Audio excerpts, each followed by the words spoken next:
Okay, asibingelele kumsakazo siyaviva online radio station.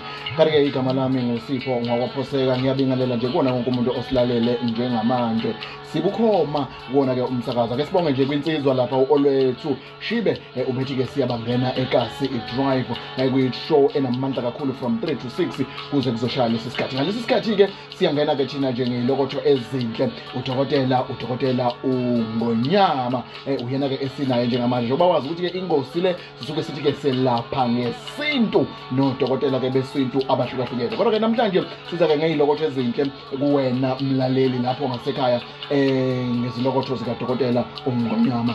Uyena-ke esinaye la ngaphakathi endlini zokusakaza. Ngizomnikeza ithuba naye asibingelele bese-ke nje ukwazi ukuthi-ke nawe uhlala. Kodwa-ke ngaphambi kokuthi ngimnikeze ithuba ngiyafisa ukukhumbuza umlaleli nomuntu nje ohleli nathi lapha ku-Facebook isikakhulukazi page lakhe udokotela uNgonyama. Ungakwazi ukungena-ke lapha ku-Play Store udownload i-app uthi nje siyaviva bese-ke ukwazi ukulalela-ke umsakazo kalula nje kanjalo. Noma makuthi ifoni yakho ayivumi ukungena ku-Play Store uyakwazi ukuthi uthi www.siyaviva.com. Kunezinto-ke sobe sikhuluma ngazo ezibaluleke kakhulu. Udokotela uzobeke nje opha esitshela ukuthi-ke njengoko dokotela wesintu yini-ke asiphathele yona ke namhlanje ukuze-ke wena usizakale ekugcineni kwakho konke, ngoba phela into ebaluleke kunakho konke ukuthi-ke usizakale. Khumbula-ke igama lami nguSipho owakwaphoseka. Bathi-ke bhidlize imizamo ngamadoda maqede kuvuko wakhe sibuya ngentomba bafokazana babuye ngenkomo bethu besenga bedla amasi yena egonile encane impahla bathi bathela idudla ngoba encane zimbangela amakhaza. Asikho-ke lapho la sikhona sizohlelweni koluyispesheli sithi-ke selapha ngesintu. Dokotela wabantu asiyibingelele iNingizimu Afrika nomhlaba jikelele. Sibakhumbuza abantu ukuthi sikhuluma nodokotela ubani futhi-ke usebenzela kuphi. Asibingelele khehla isiyabingelela ke abnormal imoto enkulu ethwala ezinye imoto enkudlungudu ethwala imoto ebuya nje emagumbeni amanomhlaba namathiwa ibuya koMaputo koMalawi koNigeria sifike siyethwale la ekhaya. Incwadi encane engafundeki ehlula abafazi namadoda bayifunda behluleka umhluthu lwethu zabafokazana. Cha, asibingelele nje abantu abasibona namhlanje uNgonyama lokhulumayo abaningi aba ngela kanje bayazi abantu mabese ngena noma mabese ngena bayebenza abnormal ngomsebenzi odala engibenzela wona abantu. Liyaziwe igalelo lakho dokotela, siyazi sihlale-ke sikubuka lapha ku-YouTube isikakhulukazi kuSiyaviva TV1 la-ke usuke-ke ngempela usitshela ngemisebenzi yakho emkhulu nejulile futhi-ke ekwazi ukuthi-ke isize abantu. Sibonga ithuba lokuthi-ke ungene uze kuthina la emsakazweni njengoba sazi ukuthi-ke umsakazo Siyaviva online radio station uhlale-ke ukusondezela odokotela besintu. Dokotela, sekuyisikhashana sitshela iNingizimu Afrika ne-Afrika nje nomhlaba wonke, dokotela, kwenzakalani esigodlweni kwaNgonyama? KwaNgonyama khehla ilabo kugela khona imikhuba noma ilabo ngela khona umuntu egula aphuma sesindile, ngoba kwaNgonyama asilaphi into yodwa kuphela noma asenze ukuthi mhlawumbe sisento zemali kuphela.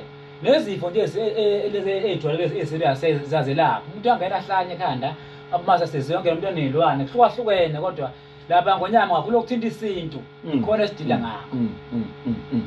Dokotela, siyawulazi igalelo lakho, ngiyakuzwa futhi. Kodwa-ke mhlambe ngifuna namhlanje sike singene sigxile ngaphambi kokuthi singene emakhambeni nasemithini noma-ke nasey'ntweni othi-ke dokotela uyayishaya. Ake siqale siyihlakulele ingqondo yomuntu, simakhe umuntu ngoba ukuphila komuntu dokotela kufuna kuhlale ungathi kungahlakuleleka ngaphambi kokuba umuntu ethathe isigqibo sokuthi-ke uyahamba uyobonana nodokotela. Khehla ngikuzwa khehla la. Okay, la ngithi engikhona dokotela ngithi asihlakulele ingqondo yomuntu. Ngiyazi ukuthi khona into ongafisa ukuyitshela umuntu isikakhulukazi ngoba phela abantu njengoba siphila emhlabeni wabantu dokotela. Sibuka izinto kwabanye siyithakasele siyithande kanti uthola ukuthi leyo nto mhlawumbe wena ayikulungele. Ngaphambi kokuthi singene sigxile ey'ntweni engazi ukuthi udokotela ngempela udume ngazo unedumela lazo. Ngifuna siqale nje kumuntu siqu sikhulume naye nje ngale kokuthinta izinto ezijulile ezisesigodlweni. Into ebalulekile khehla kubantu noma kubantu base-South Africa, kubalulekile ukuthi uma ngabe uphila kube ukuthi uma udinga into ey'mali noma uma ufuna into ezokunikeza imali kube ukuthi imali oyitholayo noma ufuna into ezokunika imali ikuneze iy'dingo zakho, ungafuni imali edlulela, ngoba ikhona into eyenziwa abantu.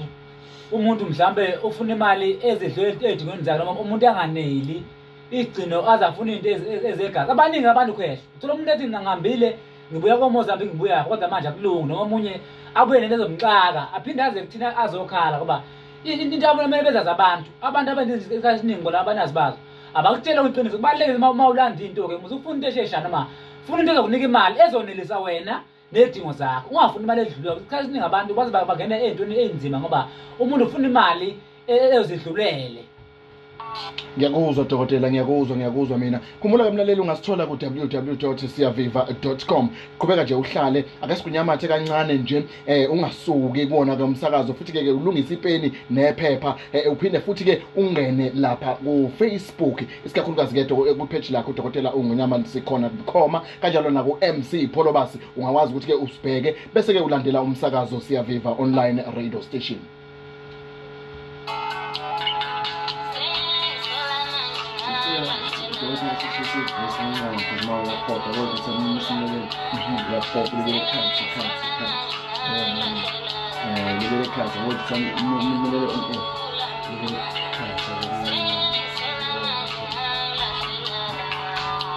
No, I think you get that a lot of issues as long as my kids,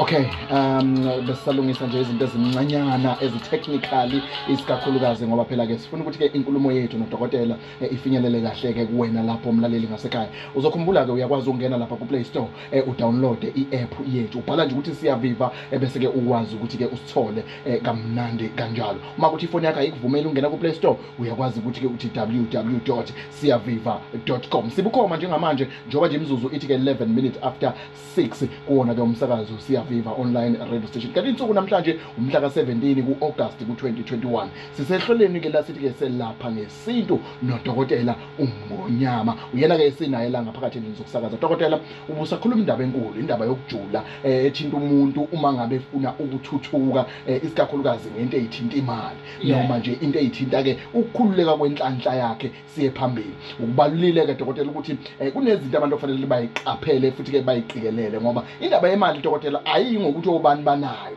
futhi ayingokuthi phambi kwakho kukhonani but into okufanele ngempela ube nobuchule bayo njalo njalo. Mhlawumbe dokotela ungaqhubeka ngaphambi ukuthi ke siqhubeke singene ngqo esigodlweni.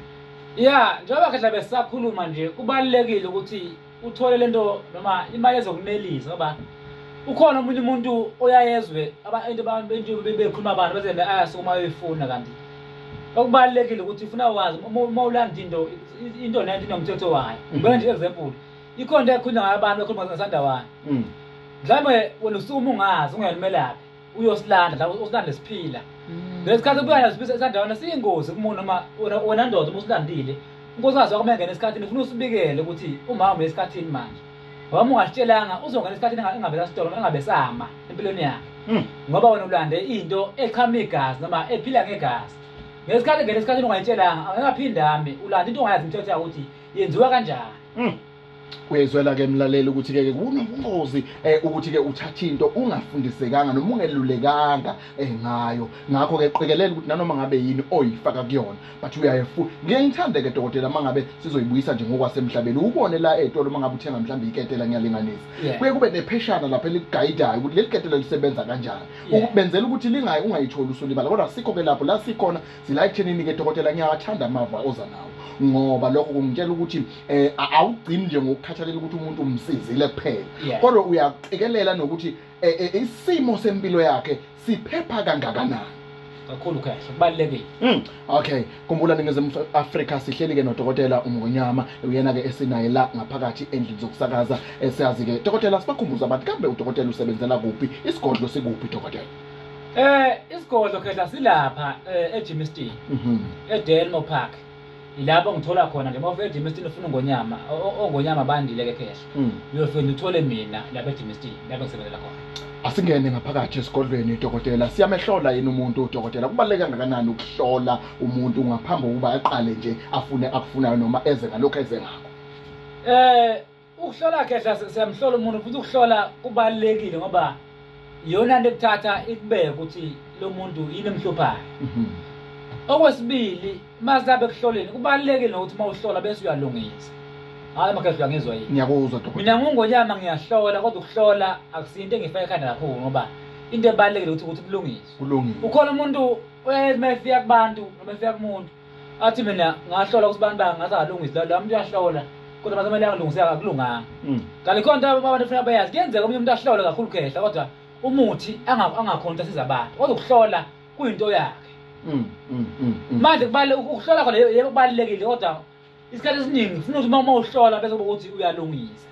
Ungahloli ngoba ungahloli kuphela uyohlala kubantu wena mina ngisizakala kanti uhamba uhlola wena awulungisi. So uyezwela ke Ningizimu Afrika nawe ke mlaleli osilalele ku www.siyaviva.com noma ke usilalele nje kwi-app yakho emnandi kakhulu sikumsakazo Siyaviva online radio station. Kanti uhlelo lulalele sithi ke selapha ngesintu ngokujwayelekile nodokotela ke besintu. Siza ngeyilokotho ke ezinhle udokotela uMonyama uyena ke esinaye la ngaphakathi endlini zokusakaza sinaye usihleli uyasitshela ukuthi ke cha izona ziphi izinto ke athi ke cha wena ungasizakala ke kuzona lapha ngaphakathi. Asingene dokotela siqhubeke uzothi omunye dokotela ngifisa ukulungisa isimo sami senhlanhla. Mangaka inhlanhla dokotela iyahlukaniseka yini mhlawumbe siqale lapho iyahlukaniseka ngayihlukanisa ngokwegaba noma cha uma ingahlukaniseki ilungiseka kanjani kuyenzeka yini ngiphuceke isimo senhlanhla yami. Inhlanhla kahle kuyenzeka akunje kuyenzeka uvalwe yona. Ungavalwa inhlanhla iyavalwa kahle ivalwe nje impela ime. Ukulungiseka ke ziningi indlela zokuyilungisa ngoba kuyenzeka umunye umuntu alungisa inhlahla agcina senqamulela lobe sikhuluma ngakho ukuthi kubalekile uma ulungisa into zakho ilungise ngendlela eqondile unganqamuleli ngoba unqamulela kusasa kwenza ukuthi kwampilo yakho manje igcina sinemthetho uzophila impilo obungayona ubuyiphila wena kanti uma ulungisa inhlahla wena wasunqamulela uyohamba ngendlela eright ngonyama mawusho kanjena ngalungisa kanjani thina lapha ekhaya ke asivele sithi kumele uthole isigunu nomtholeni mangabe kona lenhlahla kuqala sesithi inhlahla into lekhe lungiswa kanje sekuwena manje uthi ayike ngikuze ngibona umsebenzi yakho la azidlule phambili kodwa inhlahla ukuyilungisa kuyizigaba zayo kuyenzeka umuntu agezwe kuyenzeka umuntu afake inhlanga kuyenzeka umuntu anikwe isigubhu kuhlukene ukuthi wena amandla akabiza ukuthi iyakuphi ekutheni inhlahla yakhe ilunge.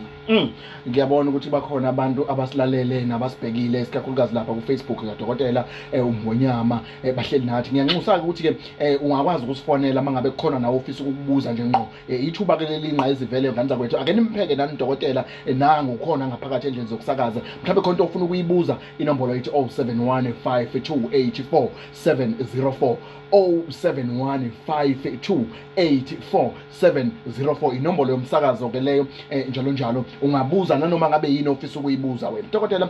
Uzothi omunye ke bengihamba kahle emabhizinisini ngayithola ngihlangabezana noma ngihlangana nomuntu angeke ngibeke ukuthi owesifazane noma owesilisa but ngihlangane nalomuntu zasi izinto zami ziqala ishona phansi. Ingenzeka yini into ukuthi ukuyihlanganisa nabantu abahlukahlukene dokotela uyishabalalisa inhlanhla?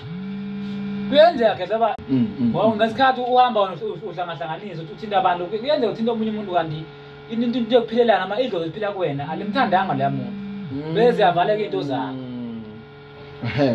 bese kuvaleka into zakho. So ke kusho ukuthi kubalulekile ukuthi ngamanye amazwi esimene esifana naleso usondele kudokotela akwenze njani ke manje sesiyageza ke la sanjululo kahle ukaloku ukugeza kubalulekile kakhulu ke kubalulekile ba omunye umuntu uyangcola ngazi uyangcolisa njengoba ukuthi wena umuntu babe bejabula gcina uzungcola ungazi ukuthi uyangcolisa ukuhlanje kubalulekile kukhona umuntu oyafika ezinyangeni ethi ngakade ngigezwa kanti ugezwa uthi uyahamba unganakile nawe ugcina uzungcola mawufika thina belapha sikubona siyageza maka ngeke sikuyeke sikubona ungcolile. Kezwakala Ningizimu Afrika sihleli nodokotela uMonyama uyena ke sinaye la ngaphakathi endlini zokusakaza uyasithatha ke uyasibeka ukuthi khumbula dokotela sibakhumbuza abantu isigodlo ukuthi sikube bese this time around futhi sibanikeze nenombolo yakho nje ngqo abakwazi ukuthi ke bakuthole kuyona ukuze ke basizakale ngoba ngiyazi ukuthi khona usilalele njengamanje unenkinga yokuthi selokhu mhlawumbe waphunyelwa isisu omunye noma ke washonelwa umyeni wakhe omunye washonelwa umakoti wakhe omunye nje hayi ngoba ukuthi washonelwa labantu abasondelene naye personally kodwa wayithola edlule endaweni othola ukuthi noma kwakunesigameko esithile wasehaqeka ngaleyo ndlela leyo wasebopheka kuleli bhande ke lokuthi izinto zakhe iqale zibe nesinyama omunye ugadlwa izitha nje emsebenzini omunye wequmeqo angawazi dokotela siyamsiza yini umuntu onjalo njalo njalo. Siyabasiza kahle lami ngoba lapha ngonyama ngoba ngisho senze izinto eziningi kakhulu labana lezi zifo isho ehlupha abantu ezemeko nani nelwane into yazigaranta ukuthi siyokwenza yona ungene nge1 day uzohamba usubona umehluko wena masikwenzile waphila tikhetha uthe sibaphi nami inamba zale ekhaya ithi 076 076 70 70 55 55 196 196 asiphinde dokotela 076 076 70 70 55 55 196 196 imizuzu ikhomba ukuthi ke it's 19 minutes after 6 kuwona ke umsakazo siyaviva online radio station kanti ke umsakazo uyazi ukuthi ke uthola lapha ku Play Store uyangena nje udownload i-app yakho uthi nje siyaviva bese ke ukwazi ukuyitholela wona kanjalo ke na ku www.siyaviva.com khumbula ke udokotela usazombona ku Siyaviva TV1 ngena nje ku YouTube uthi nje Siyaviva TV1 ufike usubscribe ulike ushare njalo njalo kanti ke namanje sibukhoma epage lakhe futhi udokotela ngonyama ku Facebook ila ke esikhona njengamanje bakhona abantu ngiyabona abantu bayaphawula dokotela ngeinto eziningi ezahlukahlukene noma singeke sibacaphune okwamanje kodwa mina ngifuna siye khona njengamanje isekuthenini ngoba sesibanikezile inombolo sebayazi ukuthi bazokuthola kanjani kodwa kubalekile dokotela ake sibheke ke lezi zinto okhulume ngazo ezingama shortcuts noma izinto ethi umuntu cha mina ngisafuna lokhu ngipholisa amaseko dokotela ngifuna ukuhlala emhlolweni ngoba sengibonile ukuthi hayi indaba okusebenza kaMlungu ngikhathele dokotela lo ngivuka ama-awama dokotela singamsiza ngani umuntu lapha kwadokotela uMgonyama kwangonyama ke into esiyenzela abantu bakhulu isipoko somlungu noma isipoko sabelungu okuyona into engiyigaranta ukuthi mina mangenzele umuntu ayinabo ubungozi ngiyenza ngendlela ukuthi mayizo wena into eyifunayo noma mayizo wena impilo obuvela uyiphila ingayishini impilo yakho ayikho ke yimbi ngoba suke siyenzele inhlahla futhi ngikuthanda ngayo ukuthi iphindilwe base lapha esiboni sabelo masikhuluma ngoba kakhulu amandla engwenza abantu la semathuneni kuyenza nje omunye umuntu ezidlulwe yisitha ngonyama naye yamthatha ukuthi ngimise emathuneni ngiyomenzela into zakhe aphinde ashona umthakathi ombulalayo kuyahlola umsebenzi engenza lapha ngoba ngisho ukuthi la omunye umuntu ufuna ube khansela ufuna ukuba phezulu ngeke ngimthathe ngimsebenza lapha kupheka amathuna ngendlela engenza ngayo mina ukuthi into zakhe kube lo muntu usebenza phezulu kwakhe umbeka phezulu usho nje ngamanye amazwi dokotela uyabancoma abantu abafuna ukuyimela manje emabhizinisini abantu abathi cha ngikhathele ukuvuka o6 ngivuka o5 ebusuku ngiyakwamlungu sengifuna ukuyimela manje ingakho ubagixabeza ngesipoki somlungu kunjalo khehla ukuyimela empilweni kubalekile ngoba sikanje kunje emhlabeni ema ezweni lakithi ubona ngathi sikhuphe kanje ingoba abantu badependele ekutheni ufuna ngivuke ngiyosebenza noma ngiyeke umlungu kuze ngibe right kanti ngathi kubantu mina kunabakini uma bekuzala emhlabeni bakunika izandla baphinde bakunika ingqondo ukuthi mawucabanga ukuthi yini engayenza manje ukuthi ngiye phambili ngesikhathi usuwenza leyo nto usuyangonyama noma usuyakubani usuyokulekelela phezulu kwento ekhona ezophilisa wena nomndeni wakho noma thoseke emhlabeni uzothi omunye dokotela ngiqinisekisa kangakanani ukuthi ke akububeki ubungozi phezulu komndeni wami kanjalo ke nokuphazamiseka kwezitalwa zami uma ngabe ke ngithatha lespoki somlungu mangakanani amathuba lapho dokotela ukuthi ngihlale ngiphephile kanye mina nomndeni wami kanjalo ke wenza kanjani ukuxhumanisa izitalwa zami nale lespoki somlungu ake ngithi khehla khona esipoki somlungu akuxabane nesidala ngoba vele akuhlobene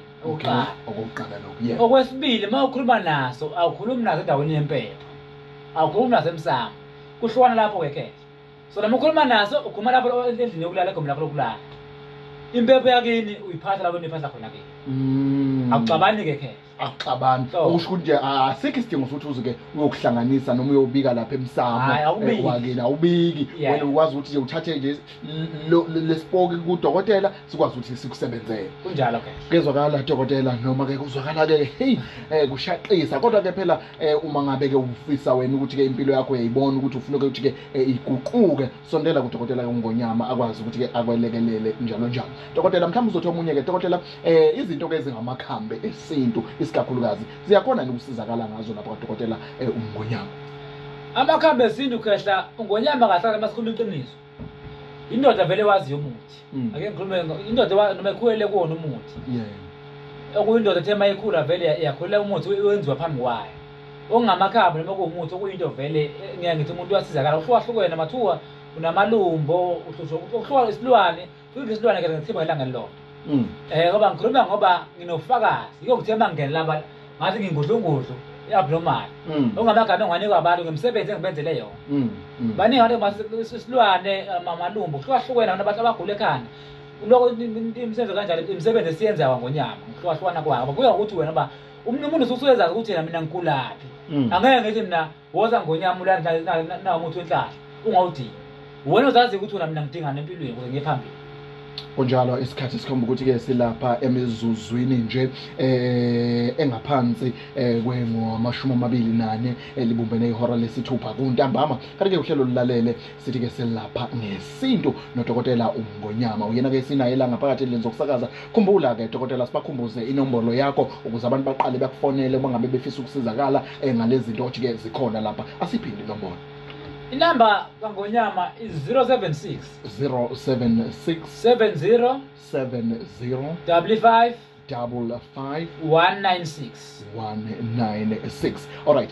Mangithatha nje ababili abathathu ngiyambona lapha uSivuye Calvin Dizane Mnqonqi sinaye lapha ku Facebook ngiyambona no Albert Mkhulu sinaye lapha ku Facebook njalo njalo nangu ke uSemi Siza Philane naye ke sinaye lapha ku Facebook bayabingelela nje dokotela kuwena bathi ke cha bahleli nawe. Okay dokotela masiqhubeka ngifisa ke manje siyesibheke ke njengoba sazi ukuthi ke nje izwe libheke ekuthenini abantu bazofuna ukuba sekhundleni abantu bazofuna ukuba sebuholini abantu bafuna ukuthi ke sizobuya njengoba bathi sikwi lockdown sizobuya even emabandleni mhlawumbe umuntu ufuna imisa ufuna ukumisela ibandla lakhe okanye ufuna ukukhuphula ke isithunzi sokuthi noma ekhulume emphakathini njengekhansela azwakale ikhona yini into esingamsiza ngayo lapho kwa Dr. Ngonyama ikhona khehla ngathi nje umsebenzi wami lo ngenzela abantu ibandla siyalibamba ibandla ukuthi libe lento efunayo abantu bengene ebandleni kube ukuthi abantu bayagcwala noma ukhuluma nabantu bakubalekile ukuthi indoda mayikhuluma izwi layo abantu belizwe benesithunzi into ingathi ikhuluma abantu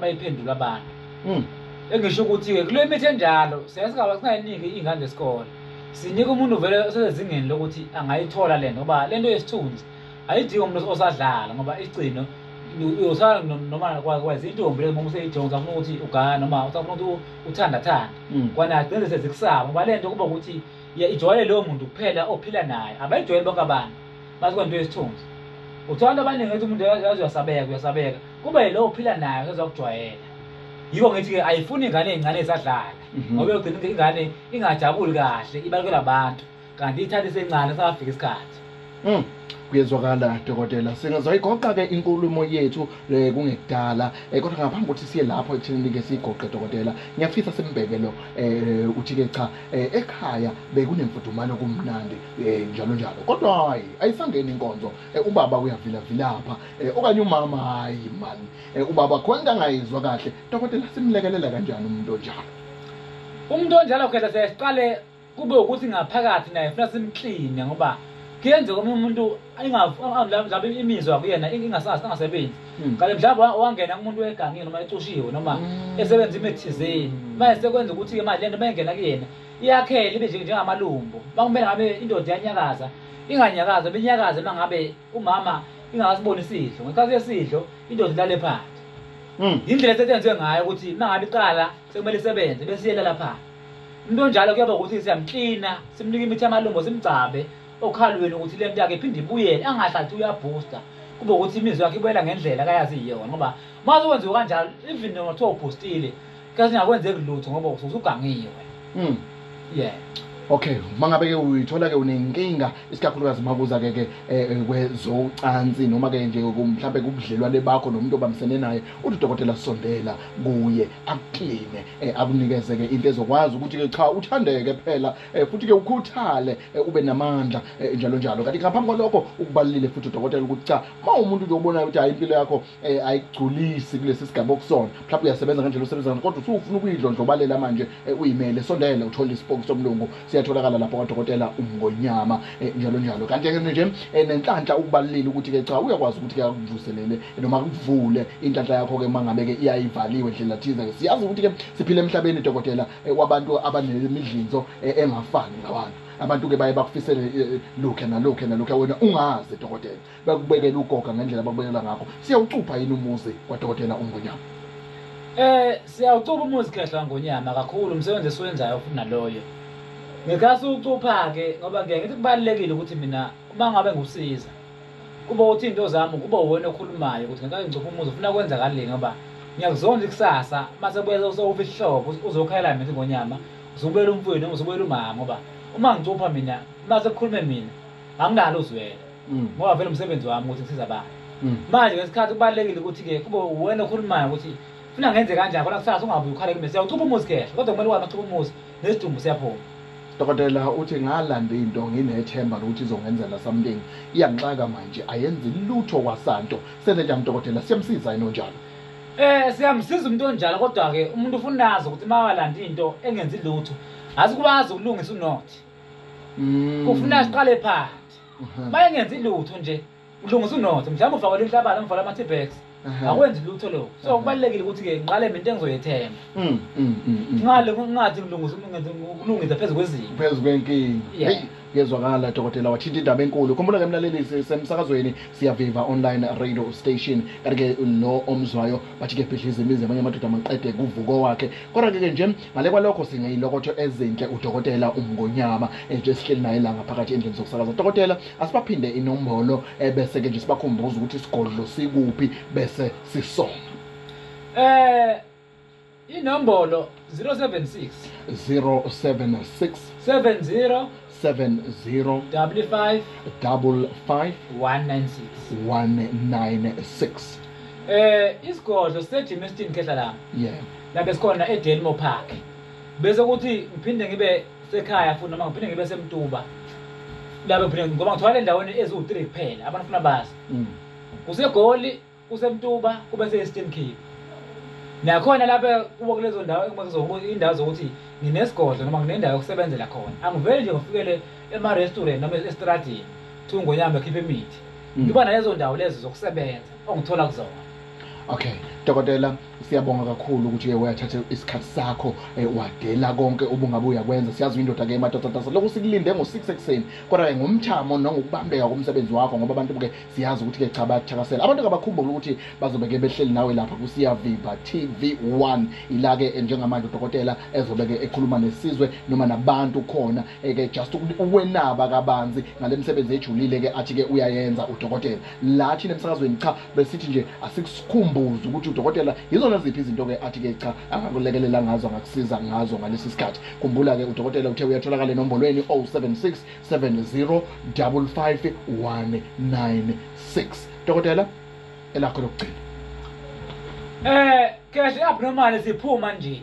Elami lokugcina kubalekile ukuthi impilo umuntu abantu abasikumele impilo zawo bakwethu. Ngoba ngazi ngelanga angimthanda umuntu ohlala phansi ekhululeke kodwa ebezaliwe ekhaya ngoba ngesikhathi amadlozi ake nekuletha noNkulunkulu bekunethemba lokuthi ngesikhathi uzalo khona uzokushintsha ekhaya kini kubi ukuthi ke ekhaya kuhlushekwe nawe ukhona ngoba ngithe mina kuyenzeka omunye umuntu kuthiwa kwasibanibani kwamfundisi kuthiwa kamfundisi ngoba ngawe othe mawuzala wasulandela ubizo noma isiphoni kweso zoba ubufundisi noma kuthiwa kwasibanibani emontweni eziningi ngawe wazi ukuthi uthenga imoto noma endlini ezinhle ngawe wazi ukuthi uvuse umuzi wakhe manje kubalekile ukuthi mangabona impilo imile uma usukumele impilo ngiyamzonda ukuthi ngiyamzonda umuntu oyayethi bekuvele ekudala ukuthi kumele ngihlupheke akekho umuntu odala uhlupheke emhlabeni kuphela sokunezinto okumele uyilungise ukuze nawe uzokwazi ukuthi empilweni yakho iye phambili kini kuyahlushe ukhona uthula uthini wena okubalekile ukuthi ke sukuma nawe uye lapho uthola khona usizo ukuthi impilo yakho izoba nomehlo noma umuzi wakini uzoba noshintsho.